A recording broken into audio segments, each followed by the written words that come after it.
Okay, I'm going to try a quick unboxing and assembly of a SeedSigner Plus. I have my battery bank here with new and improved USB-C and, of course, a previously verified copy of the SeedSigner software. So I have done 3 SeedSigners, which I've soldered and assembled, and then I've coached another couple of people into assembling them. So I have a few reps, but not many reps. So we're just going to do this from scratch. SeedSigner the Man did post a very solid review, showed how to get this thing assembled, and get this open. A better time with it. Okay, so what comes inside the box? This is a kit to be assembled. We have another USB-C cable, which is convenient, and we have the case itself.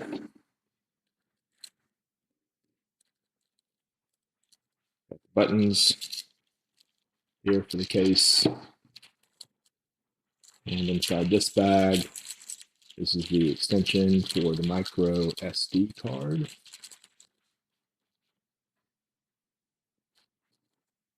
And we have our fancy plus size screen right here.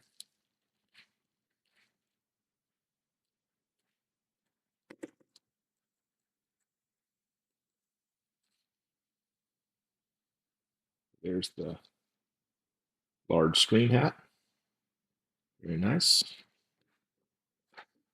And let's see what else is in here. We have another micro SD and adapter we put to use later. We have some more cards. And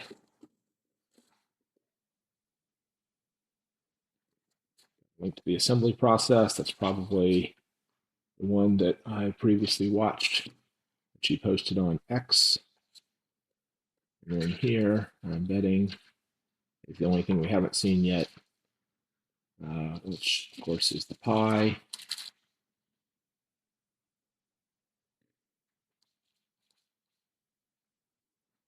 And the camera.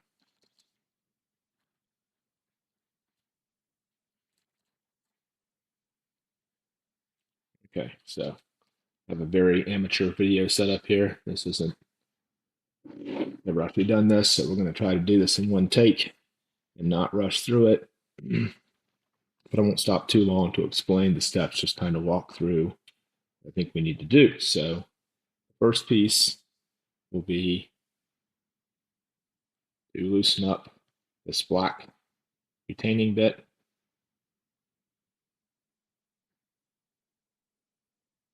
Pull that little bar out right there. And then on the camera,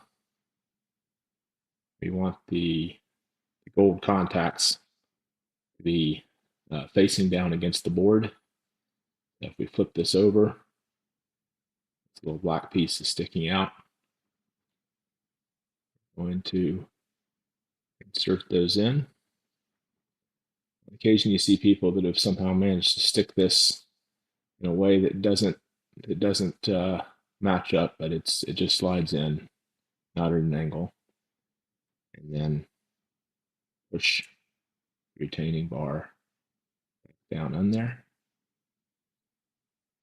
Push the black back against the white. The camera is in there. Right, and then on the back right here, we're going to line this up. What was particularly helpful from that video was that the right place for the camera is we've got a line of text just over here to the left, and so that's going to be fully exposed, and this top line, which is upside down as we look at it here, is going to be about halfway covered up. So on the back of the camera, I'm going to pull this close to me so I can see what I'm doing. Back of the camera has a little piece of paper that's going to expose the adhesive. All right. So with that peeled off, what I'm going to do is I'm going to just walk this in. It's not super sticky. I'm going to try to get this kind of placed there the right time the first time. All right, so we have half a line covered up on the bottom as we look at it, and then a full row exposed on the right. Just hold that down for a second. It should be a nice, easy bend. It shouldn't be creased. There is a little tiny lens protector, a little red tab, which I'll go ahead and take off.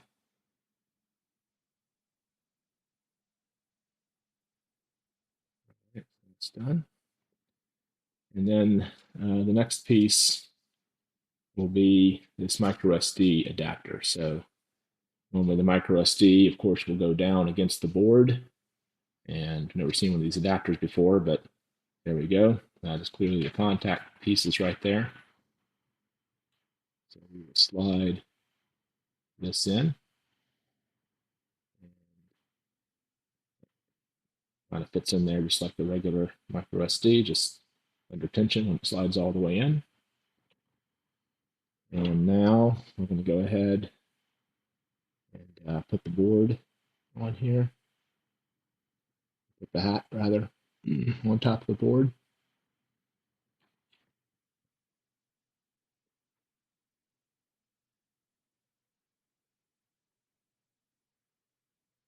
Too confusing, just get the 40 pins lined up. And work that in together.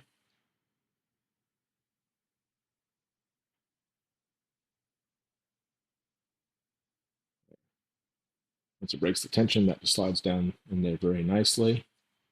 And so now we have what should be a functioning board. So I'm going to go ahead and test this out before we put it any further in there. My micro SD will go directly into that slot.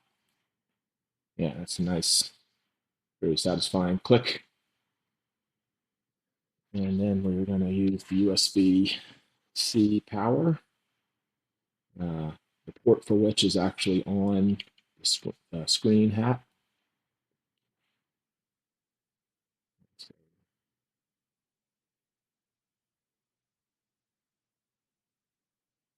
So as that turns on, hopefully we have some power.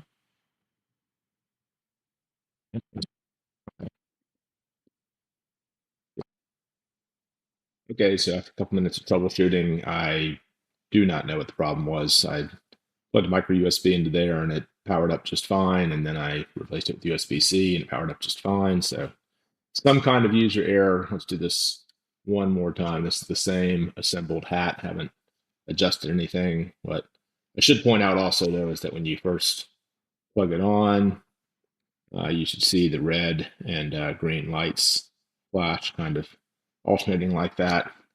And then we give it a few more seconds. And there we go. Okay, video guides are with us. There's version 8.6 that has stuff for the new screen hat. So this is the first time I booted on the software, obviously using this screen. So the first thing we're going to do is we're going to go into settings here. Maybe that'll stay focused for us. There we go. And micro SD card is still in there. So we want to go ahead and enable the persistent setting so the things that we're about to change will stay on that card. And we'll come down to, we'll go ahead and do the IO test. 1, 2, 3, 4, 5. Take a picture, clear the picture, exit. That all looks good. Now we're going to come down into advanced. And first thing to look for will be camera rotation. The default is usually 180 because the way the board's sitting in a normal Raspberry Pi, you'll see the power port at the top, and so it's basically upside down. But on this one, it is, we're going to set it to 0 degrees, so that should stick with us on future boot ups. And then finally, you can see where the screen has this sort of random stuff happening on the right sides because it's still set to standard 240 by 240. So we go into display type, and what we want is the ST7789 in the 320 by 240. So we're going to do that. Boom. Okay, so that adjusted on the fly. Very nice. All right, so that's what we needed to do for that. And so we got a fully functioning board. So go ahead and put the power out. And now we're going to go on to the actual assembly. So go ahead and separate out the screen hat first. Rock it out of there.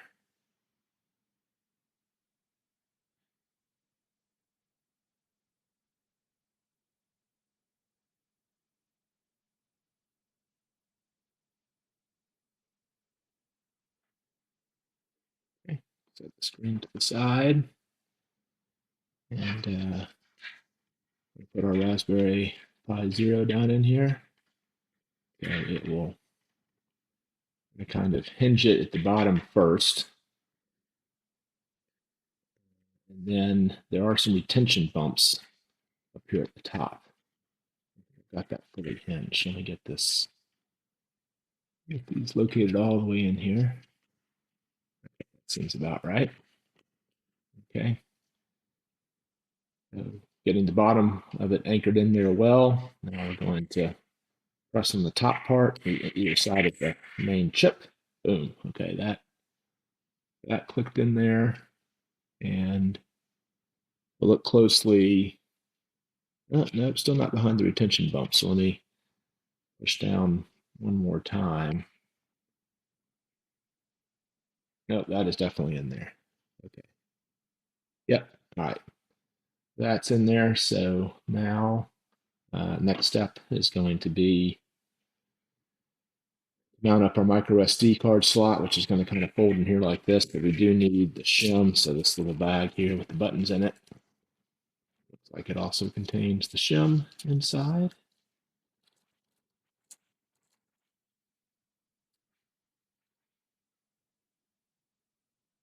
So the shim is just a hard plastic, but it has a little bit of flex to it. All right, so I'm going to bend this back across the Pi, then make a 90-degree turn underneath. All right, that fits in there very nicely. Oh, we should probably check on our camera. All right, that was put in the right spot. Probably would have made sense to check that when we're snapping everything in, but looks like we're okay there. All right, so there is just some additional space here above the port. So we're going to set the shim in there, and per the instructions, we're just going to push down. Okay. Yeah, so it basically clicks into place, and looks like it is not coming back out. All right. And that cable, as I had it there, was kind of covering up the lower set of pins. Obviously, that's not going to work very well. So make sure we clear the pins out. And now it'll be time to mount our hat back on. Rotate it around. Make sure the cable isn't covering it. And then this fits just about right. It's not going to be any lining up the pins visually because it just sort of is all covered up there. But this case is right on, and actually that slid right on there, no problem.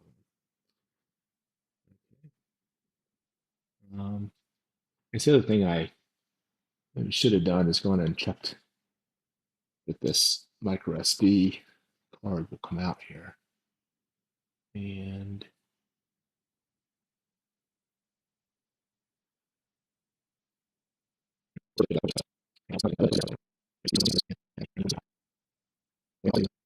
it's in there. Oh, I can see exactly what the problem is. Okay, so there's a little bit of extra PLA. This is the issue right here. There's a little bit of extra PLA from the printing process, and that is what is keeping the card from ejecting at the moment. It does feel like it has the right flex though inside the port. It's just not going to come all the way out. So we're going to go ahead and roll like that for the moment.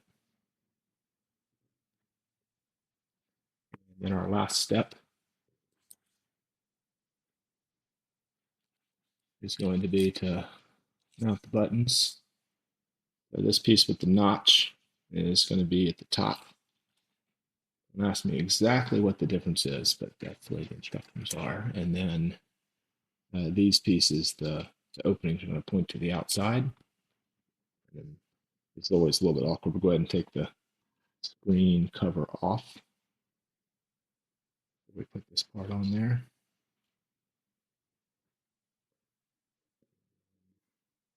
To have this upright so the buttons don't fall out. Probably get this mounted in there.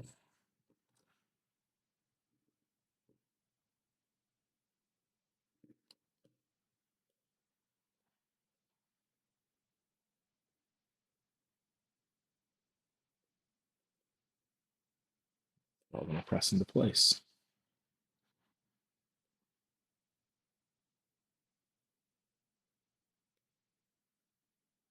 Very nice. Okay.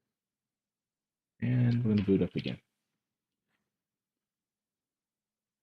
The red light first time, and then there's the second red light.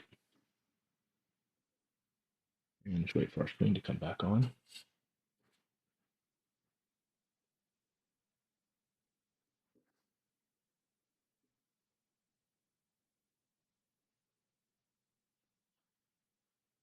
Everything is looking pretty good. We're going to go ahead and scan a test QR code and do that off screen real quick.